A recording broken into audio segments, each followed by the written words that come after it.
Are you ready for the Low Blows Network? Hi guys, Rick here. Before we get to this episode of Paddy's New Yacht, I'd like to talk briefly about gambling because it'll be discussed a lot on this show. Gambling is supposed to be fun and accoutrement to your sporting weekend. However, it can also be debilitating and ruin lives. If you find that your gambling gets in the way of work, school or other activities, causes mental or physical health issues, causes any issues in your life, gives you financial stress of any kind or damages your reputation, then gambling may be a danger to you. If you spot any of these signs in yourself, stop gambling immediately, consult problemgambling.ie for all resources that can assist you, and help yourself before it's too late. And now, on to Paddy's New Yacht. Former pro wrestler Rick Nash and former Paddy Power insider David Kent are not good gamblers. They're sports fanatics who are determined to crack the code and make it rich on sports gambling or die trying. This time next year, we'll be millionaires. Follow them on their journey to eventual bankruptcy every Friday on the Low Blows Network with sports tips that made so much sense at the time in Paddy's New Yacht.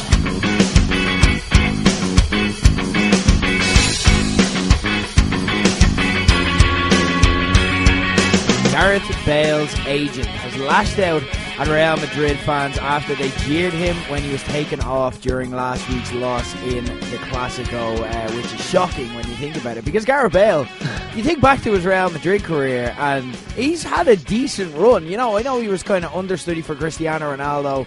He is kind of the main Galactico now, the most expensive player in the world for a while as well. But and they are going through crisis, so it's an easy kind of head to hang. But when you think of his contributions towards Real, you know, he won them the Champions League last year pretty much single-handedly. That was all him. Ronaldo was not in that game. He's done a lot for Real Madrid, and it's just bizarre how sometimes you'll get these players who come in with all this fanfare and actually then contribute, as Gareth Bale has, but the fans just take against them. They're not into it. And, like, maybe it's because he doesn't have a superstar aura. Maybe it's just because he's not kind of like Cristiano Ronaldo, living his life through Instagram and kind of milking it, the Neymar kind of modern football superstar and living up to their expectations.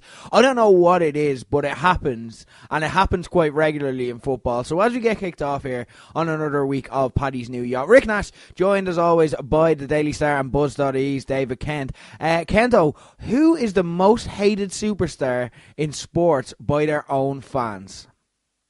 I think it's more, like, it's on a smaller scale to Bale, but similar enough kind of story. I've gone for Mario Balotelli, and again, smaller scale because obviously he's not a Champions League winner or anything like that. Yeah, but like he was the next kind of bright young star of Italian football at Inter when he was only 18 in 2009. He was this next big thing, but like, go throughout his career, the only place he has been racially abused is in England, and it's happened most in Italy. Yeah. And it's like, okay, he's not likeable off the field, he's got some questionable antics, but like, he drove that Italian team to the Euro 2012 final with the help of Pirlo and a couple of lads on the back as well. But he was the one that, like, he got the brace against Germany in the semi-final that, for like, he dragged them over the line there. Germany, if you watch that back, pretty much dominated that game, bar Balotelli. And like, even in City's title win, that Aguero year, he scored some seriously vital goals, obviously away at Newcastle as well. And he was the man who set up Aguero for that iconic moment. But like, he wasn't welcomed by his own country, it seems, and obviously now he's in France with Nice and Marseille, and he's still getting these incidents, and I don't get it. I think he's a good footballer, and okay, yeah, question him off the field, but like, that's nothing to do with. That doesn't deserve the abuse that he gets. Yo, racism, there's just no place for it and no excuse whatsoever. But in terms of like general reception at clubs, sometimes Balotelli doesn't help himself. My favourite story ever about Balotelli is one Jose Mourinho tells about the time together at Inter Milan where he's trying to motivate him during a big tie, and he's like, look, Mario, you're on a yellow card. We need you for the next, because I think it's in the Champions League. He's like, we need you for the next round. Do not go out and get a yellow card. Whatever you do, don't get a yellow card. Calm down. We're going to win this tie. It's fine. Just make sure you don't get a yellow card. And then Mourinho tells her, great. It's like, 5 minutes in, red card. You just left. He didn't get the yellow card though. No, yeah. Let the record show he did what was asked of him, but unfortunately he just got way worse. That's Balotelli for you. Like, you know, just it never seemed to help himself at any stage. But obviously, when it comes to racism and whatnot, that's a different level, and there's no call for that. But again, just not also endearing himself to a lot of fan bases he's played for. Another person who hasn't helped himself is the guy I've gone for, Wayne Rooney. And as a Man United fan, you know, I look back personally fondly on the Wayne Rooney years, but I'm also a different Man United fan. I wasn't freaking out under the David Moyes or Louis van Gaal or Jose Mourinho era either, because it was like, you know what, I've had my fun, you know, so I tried to look at it from a more benevolent point of view than wrap up my entire being in the club. So I do look at Wayne Rooney as a club hero, and he is undoubtedly when you look at his record, but at the same time, it's just someone who didn't help himself, constantly looking for moves, constantly. And again, agents have a lot to do with this. Like, we do have to mention the elephant in the room, and that is football agents. But constantly manoeuvring, looking for moves to Man City as well at opportune moments when a contract negotiation was coming up. It's not cool. It's like a guy. Now, we could talk about his off-the-field relationship issues, but again, like, I don't want to, but like, it's like a guy who, every time he's in an argument with his girlfriend, goes off to like her most hated rival and just starts like liking her posts on Instagram, and it's like, dude, you're not making this better for yourself, like, you know what I mean? And it's like, he's a really good boyfriend when things are grand, but like, he can get really shitty when things aren't going well, and that's unfortunately led to just an awkward situation with Rooney, where even during the last year of his career where he's not being played, where you would have a lot of like loyal fan base. If it was Steven Gerrard, you know, I know he kind of retired at a high, but if we're Steven Gerrard at Liverpool and he was getting left out of the side, left, right and centre, Pool fans would be going absolutely crazy. Even if he had lost a step, they'd be like, but it's Steven fucking Gerrard. We just didn't have that with Wayne Rooney towards the end. We're like, you know what? Go now. Fine. Go back to Everton. Do whatever the fuck you want, because we remember that. We never forgot it. And thanks for your contributions. We do appreciate it. It was important. But at the same time, yeah, you're done. And he just doesn't have that. We look back at like the class of 1999. We look back on now, for more reasons than one, especially after this week. Ole Gunnar Solskjaer, even before he came back and had this, would probably have more of a place in Man United fans' hearts than Wayne Rooney. But when you look at the contributions, Wayne Rooney is a different level to Ole Gunnar Solskjaer. But it's because of that and the fact he didn't help himself that it's tainted a little bit. It's just there. We just can't forget the little shittiness. Whenever we'd have a fight, he just turned into a bit of a wanker and start liking the worst people's Instagram pictures. And we just cannot forgive. Anyway, guys, United, it's been a huge week for Man United. We're going to discuss all of that. We're going to be talking about the big news that's happened in the world of football. We're also going to be giving our picks as we get to the much famed squeaky bum time in the Premier League. Liverpool or Man City, will they blink? We also have a huge Arsenal-Man United game which could clinch fourth place coming up this weekend. We're going to be giving our picks on that. We're going to be talking about the Six Nations, possibly career and legacy defining weekend ahead for Joe Schmidt, depending on how things go. We're going to be giving you a preview and our picks of that, and we're also going to be quizzing Kento on the stories he's reported. So let's get it underway, as we always do, by talking about the big sporting news for the week, because look, we're a show that we love all sports and we try and cover all sports, but we only have an hour a week to do so. So what we do when it comes to the big stories that we want discussed and to give our hot takes on, we put a minute on the clock. We have 5 stories. There's a minute in theory. We're going to go over on most of them. But we call it the 5 in 5, and it gets underway now, because first in the UEFA Champions League, it was a huge week of comebacks, because Ajax overturned the deficit in hockeying holders Real Madrid 4-1 to knock them out, and Man United got a dramatic last-minute win to beat PSG on away goals 3-1. But which one of these results is the more significant in the grand scheme of things? For me, it's Ajax against Madrid, because no matter what would happen in La Liga or the Copa del Rey, Madrid would always be thereabouts in the Champions League. We saw it last year. They had an awful year domestically, and they still won the Champions League, and they were always there sniffing about. PSG, listen, I said I had concerns over them a couple of weeks ago. I just wish I'd listened to myself in the prediction league. But there was always that question over, well, can they get it done in Europe? Evidently, they can't. Madrid, they had the pedigree, they had the record, and Ajax in the Bernabeu as well, completely dominated them. Excellent performance. We might feel a lack of star names now once we kind of get that to the nitty gritty, a bit like the World Art Championship, now that all these big names are crashing out. But listen, incredibly impressed performance from both United and Ajax. It just tips it towards Ajax for me. Well, I don't think it's necessarily the World Arts Championship comparison, because Man United in a Champions League quarter-final is a pretty big headline in itself, you know what I mean? Yeah. To keep let the record show, and hands up when I'm wrong, I tipped both of these teams as Madrid and PSG as potential winners a couple of weeks ago. I think I put PSG as my favourites for the tournament. Delighted to be wrong, of course, but hands up, I will say that. So I think the United PSG result is better, is more significant. And the reason is because United could go on and win this. We see it all the time in the Champions League. And I was talking about it, I think just last week I was talking about it, how this is a weird year for the Champions League. It's one of those years where there's no true alpha dog in Europe, and you're going to get a weird team winning it. Maybe a team who's focusing more on the Champions League than the league because they're not in contention towards the end of the title race. Man United are potential winners of this now. They could do a Roberto Di Matteo style season, and there's a lot of parallels there. Di Matteo coming in, taking over last minute, turning around the team in the short term, people saying he should get the job permanently. I've been comparing Solskjaer to Di Matteo since he joined, and remember that ended with a Champions League win. Now United look absolutely unstoppable. Like, who would bet against them after that win in a two-leg tie? Who would bet against Ole Gunnar Solskjaer right now? What team would you put that's left in the competition against beating them? So United, I'm not saying they're favourites or you should pick them to win. I'm saying they're potential winners. I don't think Ajax are. I think Madrid were going to get found out. I think now, 2 weeks ago, when we were first talking about it, very different situation. The past week alone has shown Madrid they are weak when put under the cosh. Like, you've seen it against Barca, we've seen it against Ajax now.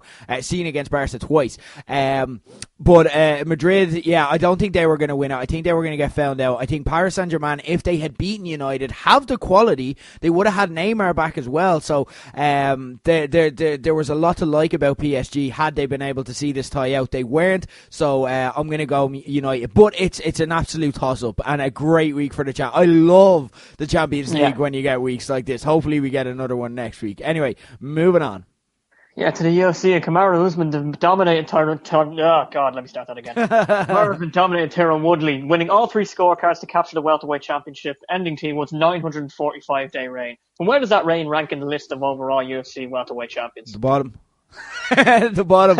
And it's so strange because this is one of the longest reigns ever. Tyron Woodley just never caught on. He was like, it's like a marketing campaign that you can tell like a company wants to make viral, and it just like doesn't capture people's imaginations. It was so forced.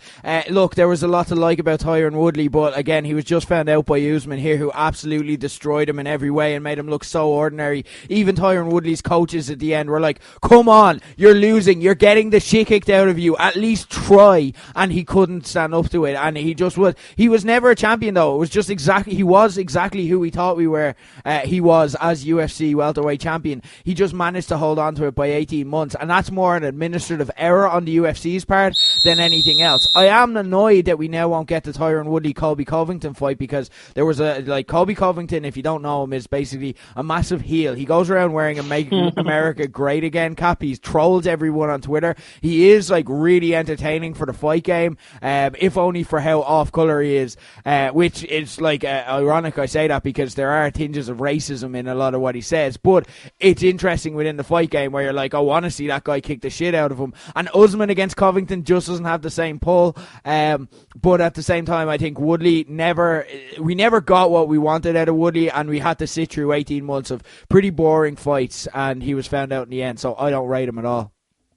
Yeah, it was like when WWE, like obviously UFC not scripted, but WWE gave the belt to Jinder Mahal. You're like, well, you had GSP, and now you've got Woodley. Like, he's fine, he's grand. Yeah, nothing too spectacular about the reign. Like, he only defended it 4 times if I'm right, and then before losing to Usman. So, could have been better. But like, I just don't know where to rank him in. I'm just like, he was grand, you know? Ginner's a great comparison because it's like, all right, I'll give this an honest shot. Like, it seems like there's a plan here, and there was just no plan, and now it's just like, let's just all forget that ever happened. Anyway, moving on, and the cracks began to show for Liverpool as they were held to their fourth draw in 6 against Everton on Sunday.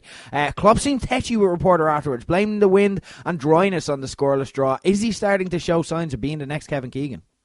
Yeah, particularly one quote which really stuck out to me was giving out about how Man City celebrated the 1-0 win against West Ham the day before, getting out onto the pitch, etc. And come on, Jurgen, 6 months ago in the Merseyside derby, you sprinted out to your goalkeeper. He's about 3 or 4 weeks away from going on Sky after a game and saying that they've got to go to Southampton, and I would love it if they beat them. And it's just like he's losing it. It's up to the team now to drag him to the title.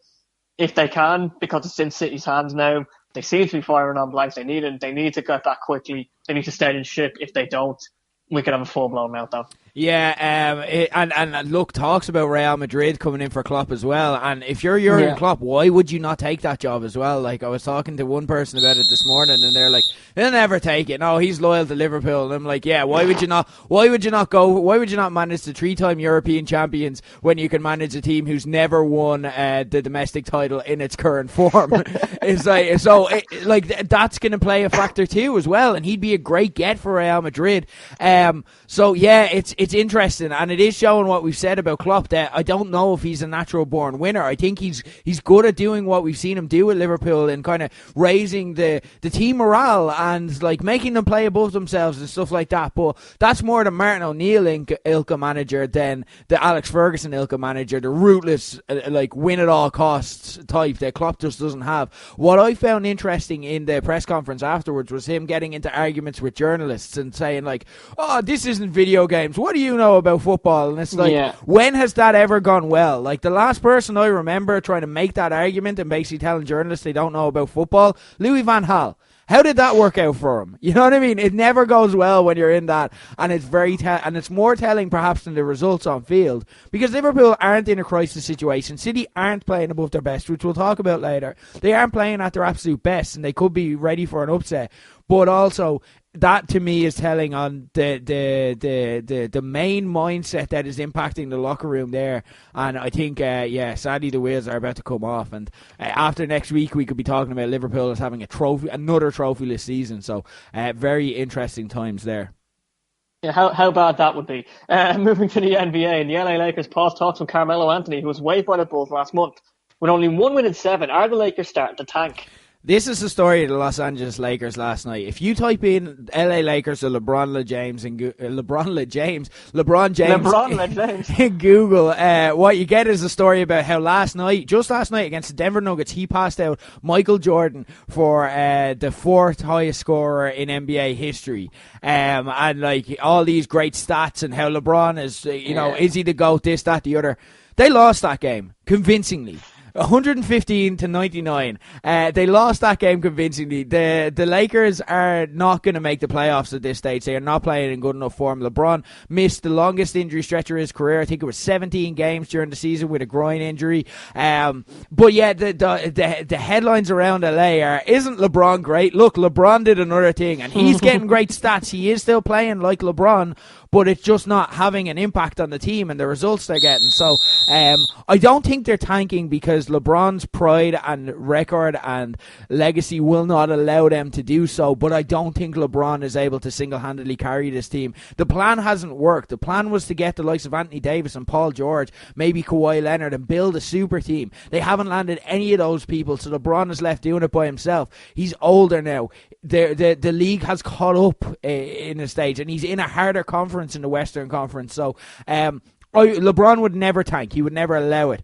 But at this stage, I think the office may be saying, look, let's not bring in Carmelo because what's the point? It's actually better. With the draft system, it's very similar to the NFL draft system. If you're not going to be in the playoffs, it's better to finish lower and deliberately tank.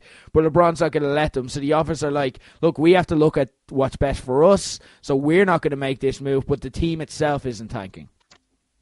Yeah, the alarm bell did really ring when I was looking up this question. It was about Yeah, look, it was all LeBron, all LeBron. And then I looked at their actual record and I'm like, well, they're still in horrific form. They lost the game, as you mentioned, quite convincingly. Yeah. So the fact that everyone's just focusing on LeBron when the team question is there, really does set off an alarm bell. Yeah, and it's bad, and we're gonna have a playoffs without LeBron James now, which doesn't feel right, Yeah. and it may be one of his last chances, so it's gonna be strange. Anyway, last but not least, story quite close to my heart: Nick Foles.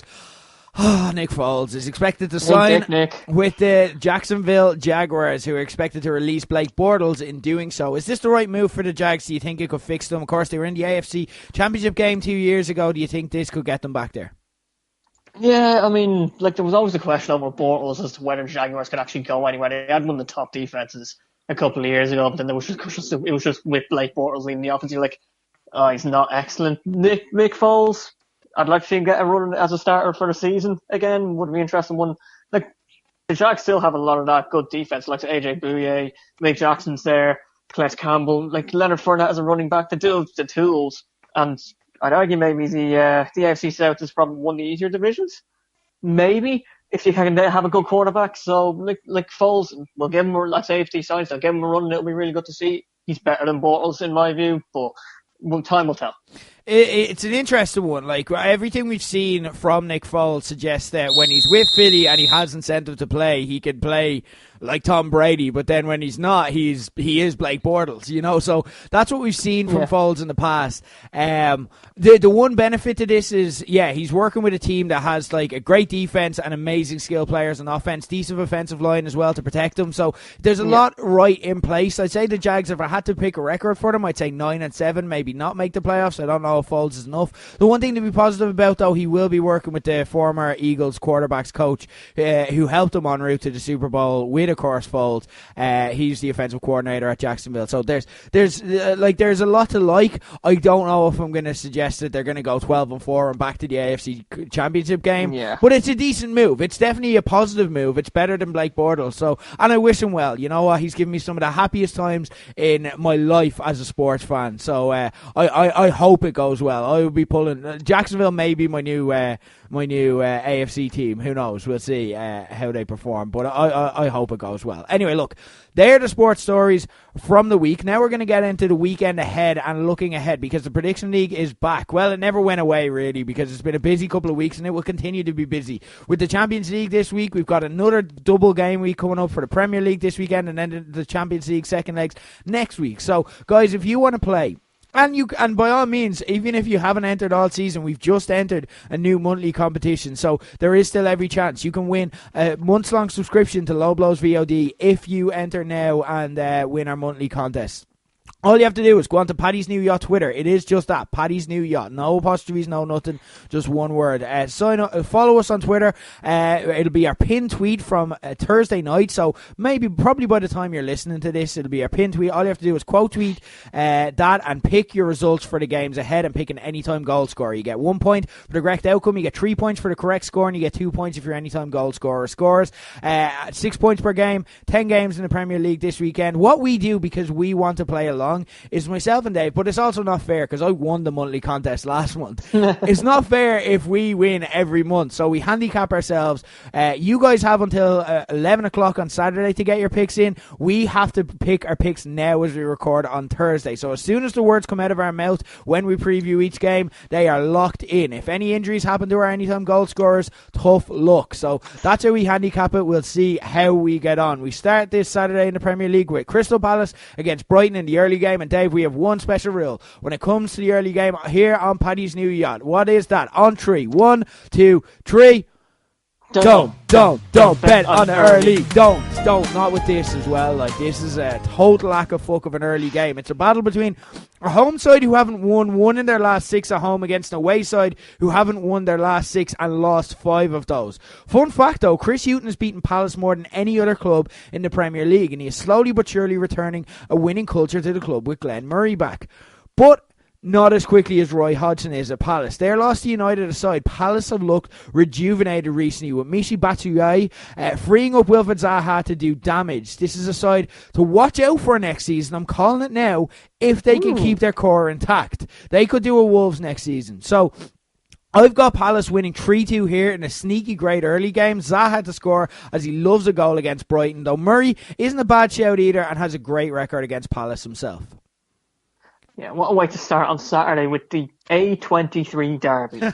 and at least give it a cool name if you're going to have a rivalry based off a road. Like something like the Eagles and Seagulls fight for Schmeagol. I don't know. These games are hard to predict. Like the last 6 meetings, 2 wins apiece and 2 draws.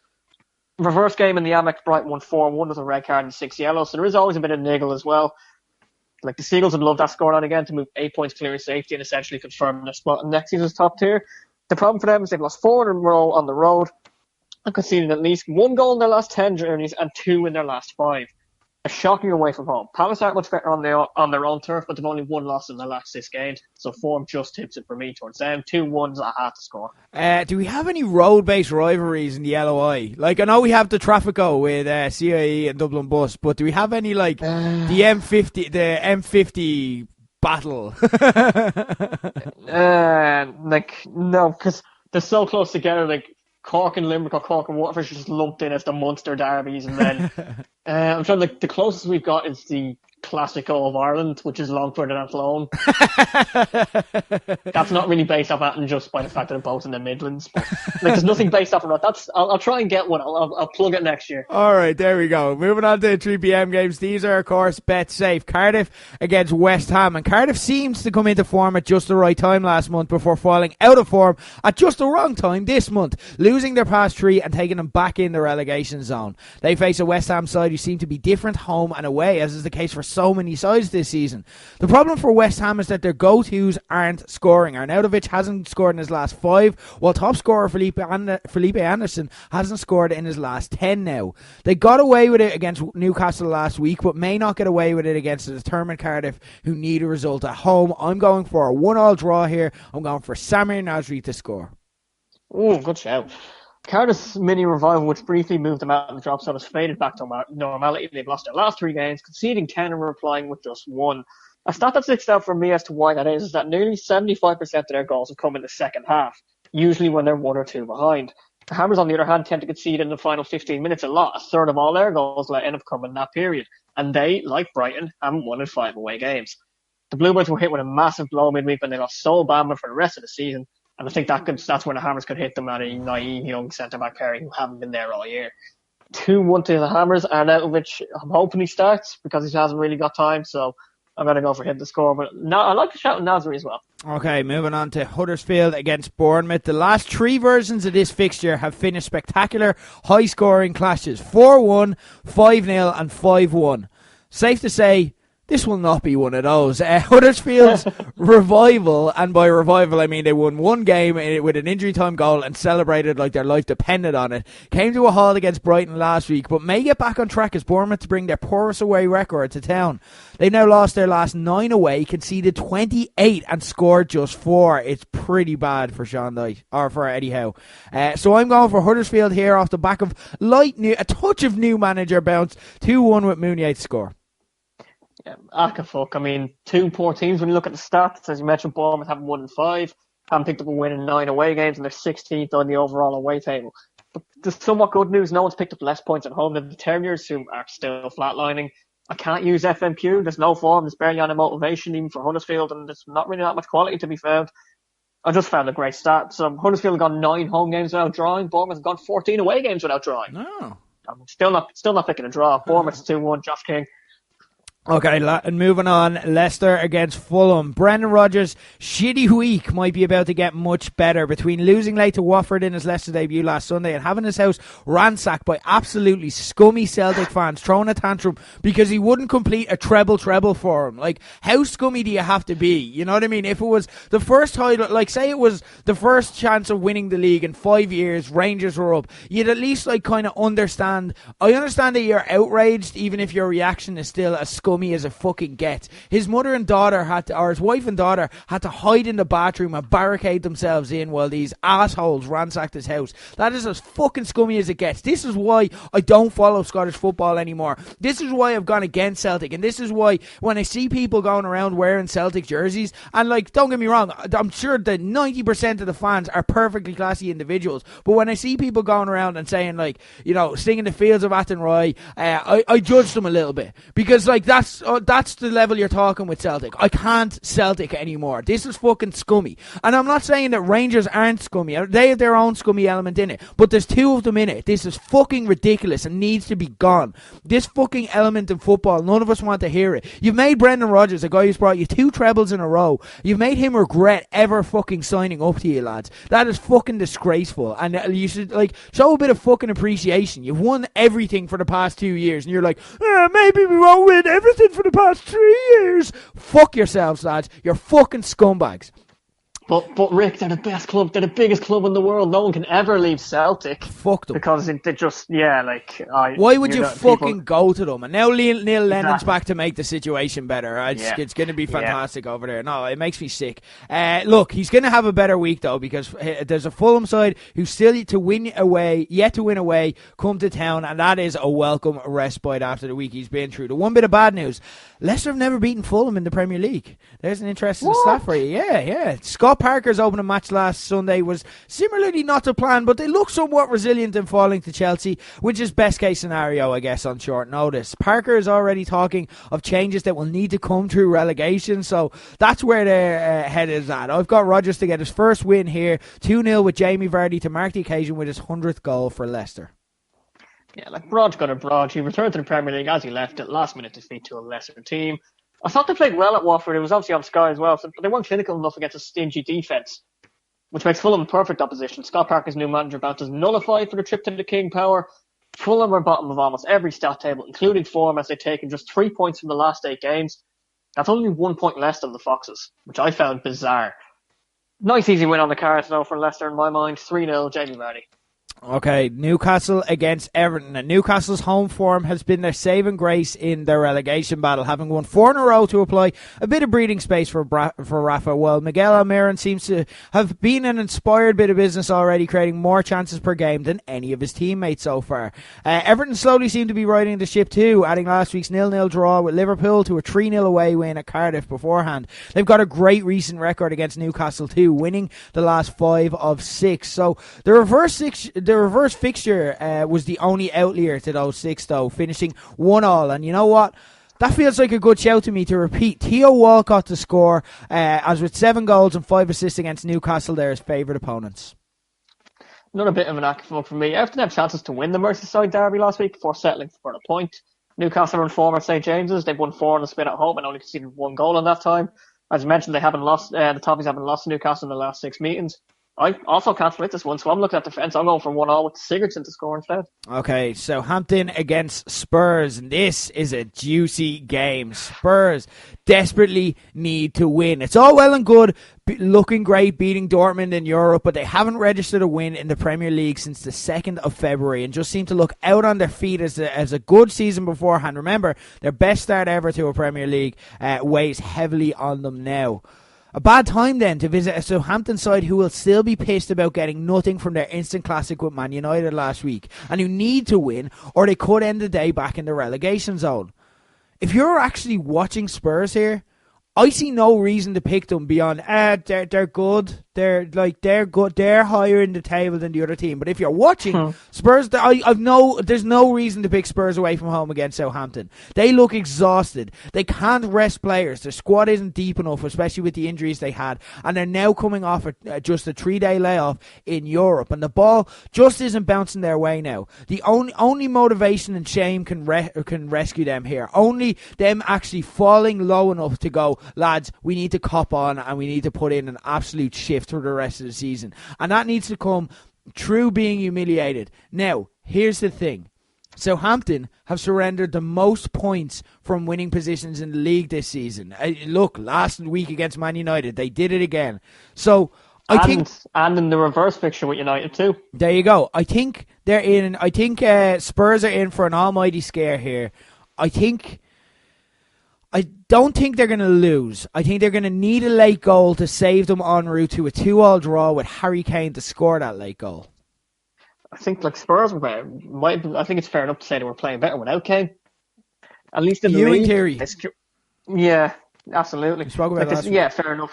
They secured a spot in the last state in the Champions League with a win over Dortmund, but they were 3-0 up anyway. I don't know why they didn't rest a couple of players. I know you said that they can't, but even for some of the younger lads to come in, and then if they go 2-0 down in Dortmund, then maybe come on the big guns to show it out. They were very flat against Arsenal, who I'll remind you were talked about as troubled, air quote, for the last couple of weeks. Suddenly there's a big red devil appearing in the rearview mirror as they sit just 2 points clear of the rampaging United coming into this weekend. Luckily for them, they go to Southampton, right? Well, the Saints played very well in Old Trafford before old habits returned, and they're desperate for points in the relegation fight. Pochettino's record against his former club is solid, but I'm calling the upset. I'm going for it. I'm going for 3-1 Southampton. I'm going for Nathan Redmond to score. Okay, interesting. Right, ballsy pick. We shall see.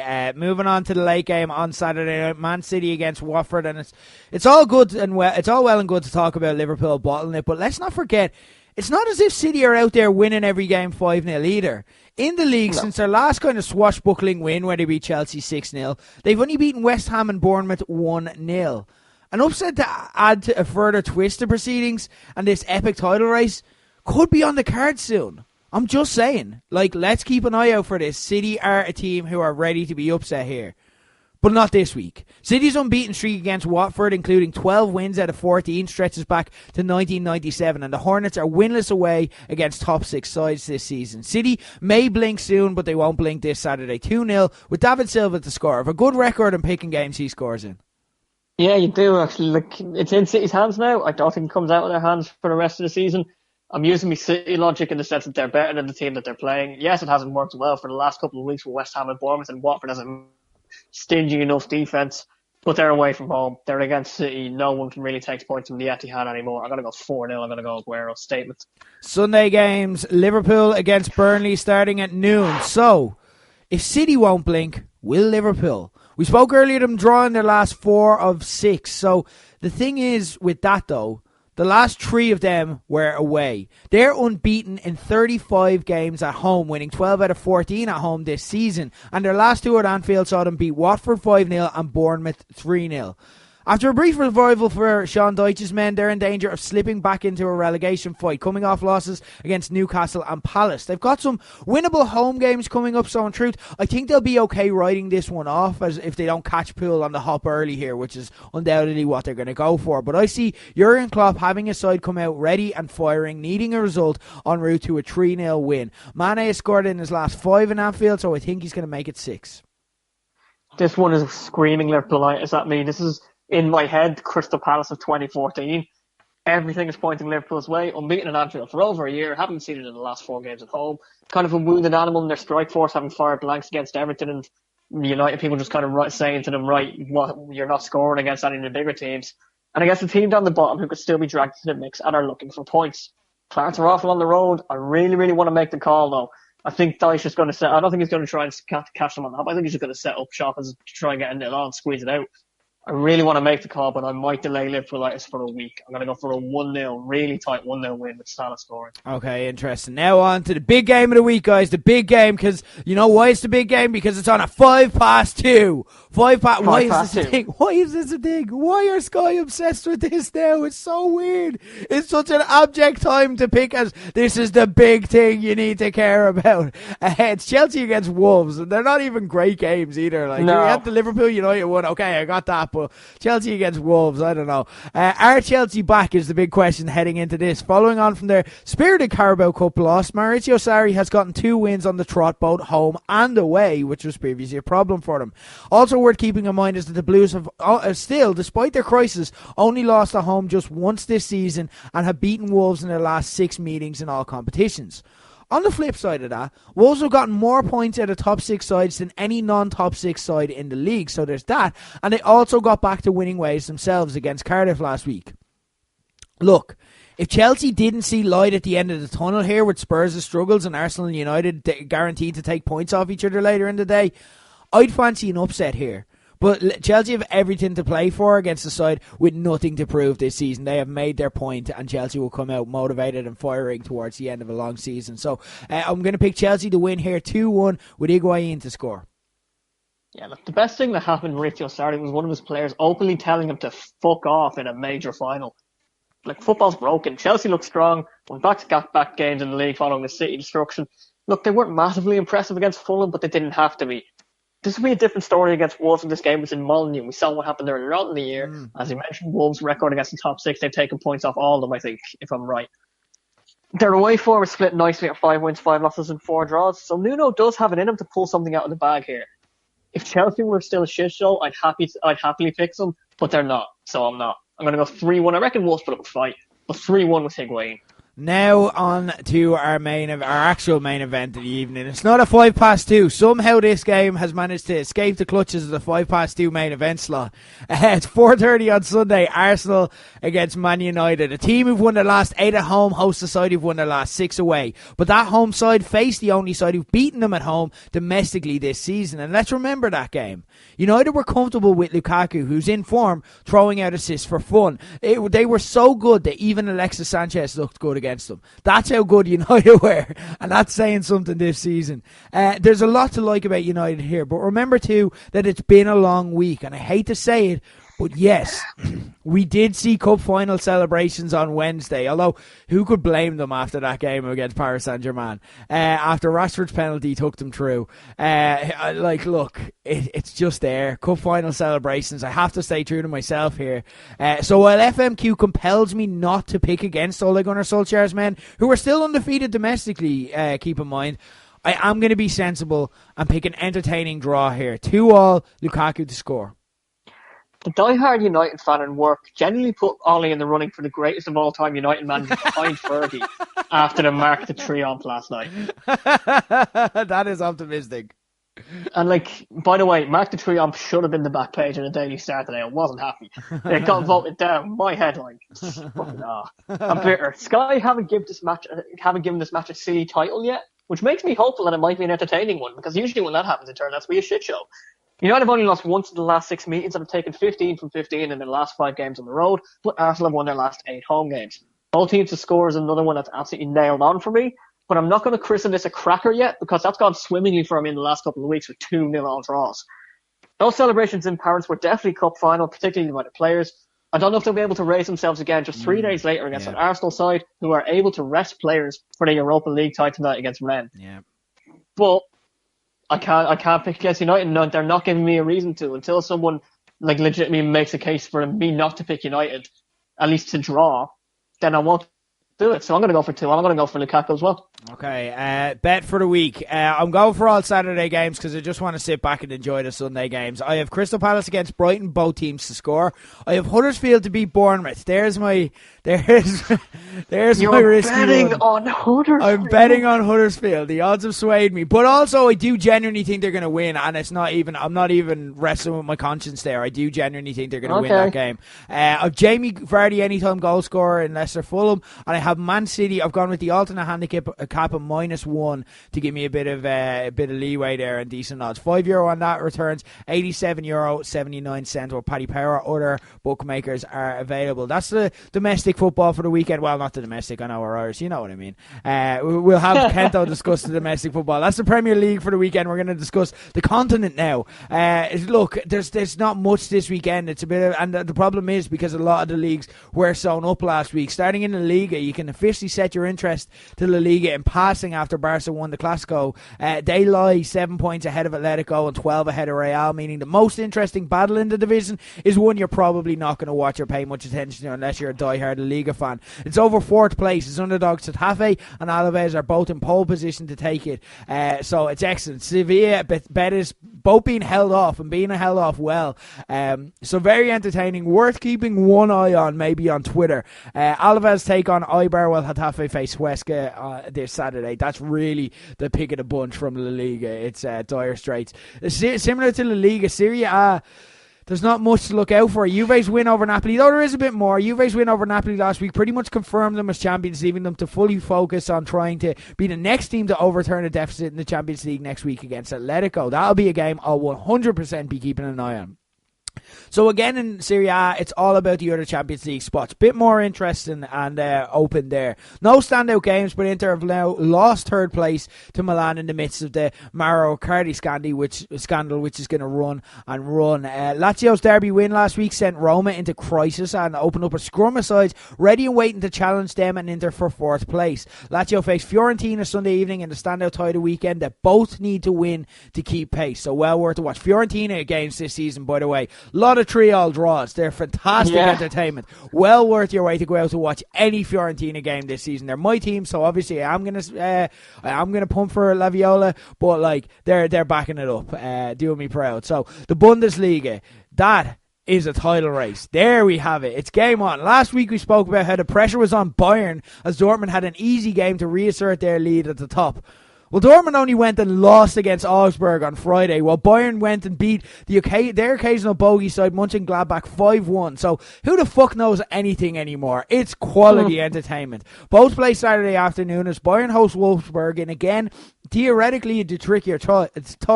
Dortmund hosts 16th place Stuttgart, and another tie you'd have expected them to win, but again, that's what we said last week, so who knows? Right now, you're best just sitting on the fence, sitting back, and just enjoying it all. It is well worth your time. That's what I'll be keeping an eye on this weekend. Dave, what will you be keeping an eye on? Look, the championship again. Norwich should be able to open up a 5-point gap at the top with a win over Swansea on Friday night. That in turn will up the pressure onto Leeds and Sheffield United. Marcel's Magic Men ended West Brom's title hopes last weekend with a huge 4-0 win. But they have a hairy trip to the form side in the division, Bristol City, who are in the playoff hunt. Sheffield United slipped up away to Wednesday on Monday, but should get back against Rotherham at home on Saturday. It's getting tight again. Leeds, they're just so unpredictable. They'll win 4-0, then they'll lose 4-0. It's just one of them seasons. Yeah. Norwich, I think, are probably favourites at this stage to hold on to that lead. Right, interesting. Now, look, you're trying to sell me on the greatest league in the world, the League of Ireland. So what have you got this week? What stories should I be keeping an eye on? Look, I know that for the first 3 weeks it's all been about Ollie Horgan, but once again, it is all about Ollie Horgan because they were playing Shamrock Rovers on Monday night. And he was sent from the dugout in the middle of the first half for the most Ollie Horgan reason possible.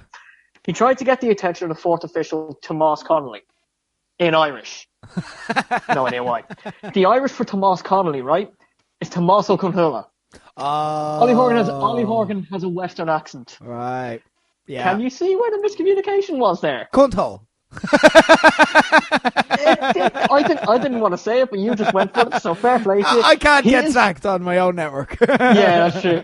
He said that obviously he was just trying to do something. He claims he didn't try and say it in Irish. The referee saying that it's just Ollie being Ollie, and I don't know who to believe. This is a man who turned up barefoot to watch a Bray Wanderers game to scout himself. So. Friday night, he's banned. His assistant, Paul Hegarty, is also banned from a scuffle against Dundalk a couple of weeks ago. And they welcome Cork City for their 6th game in the first 21 days.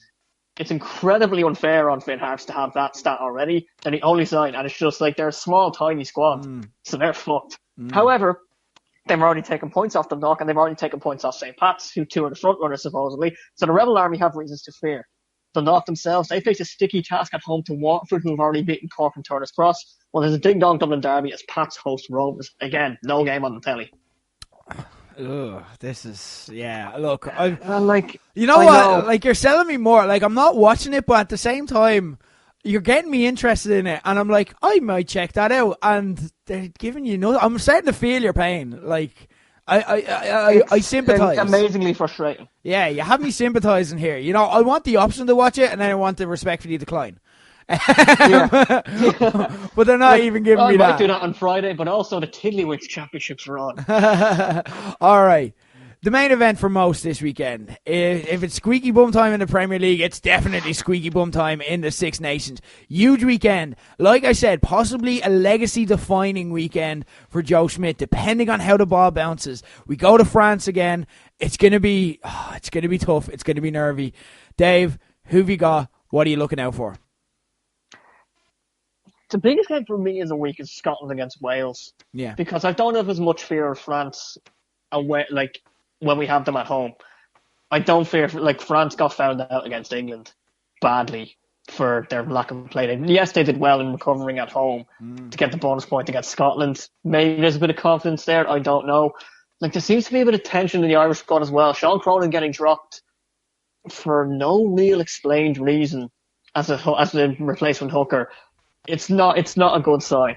But I'm going for, like, there's not enough nice odds for me in the Ireland game. So I'm going to go for Ireland to score the first try because their record under Schmidt in doing so at home is sensational. Okay. I think England earlier on the Six Nations are the first team to do it in like 2 years. Right. To score the first try. So that's my bet for the Ireland game. In terms of the Ireland game, like, it's the thing is, I'm not nervous so much about France because, yeah, you're right. We saw them against England. They were pitiful and they looked like they weren't even trying. I'm afraid of us beating ourselves at this stage. Like, I don't know what Ireland team is going to come out. And the problem for me is I think we're probably going to win, but we need a bonus point. Like, England have 2 bonus points already, so we need 2 bonus points to even stay in contention.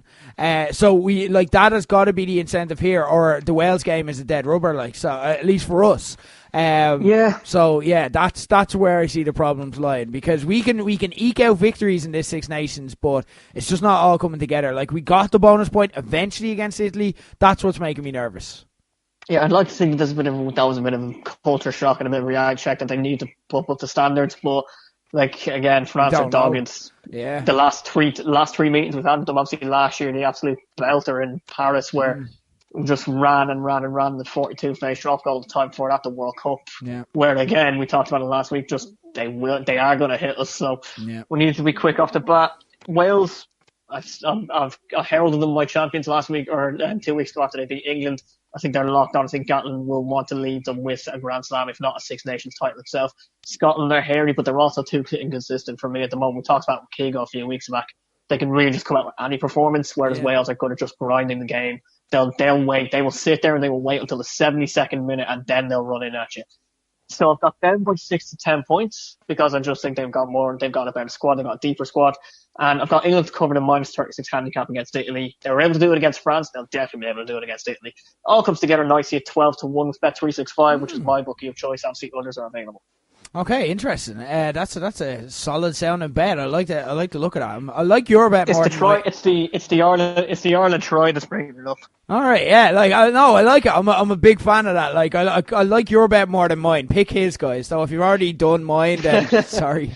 All right, I went guys. 2 for 3 last time round as well. Yeah, Sexton let me down. You're betting on 3 outcomes ultimately as well. So if you can find the right odds, you can get in depth a bit more with the Six Nations. So it's a handy thing to bet on. Anyway, look, guys, that's the sporting weekend ahead. Huge weekend. I cannot wait for Sunday. I'm just gonna park my fucking ass on the couch. It's gonna be class. Stay there. But anyway, now before we finish, we have to get back because last week my colleague David Kent pulled it back to within 3 in Kent on Kent, the quiz show at the end of the show for first time listeners, where we quiz my esteemed colleague on stories he's reported for Buzz.ie during the week. I give him 3 questions. Again, I'm going to make it slightly easier, and I'm going to give you questions that were from your reports itself. So this is stuff you have reported yourself.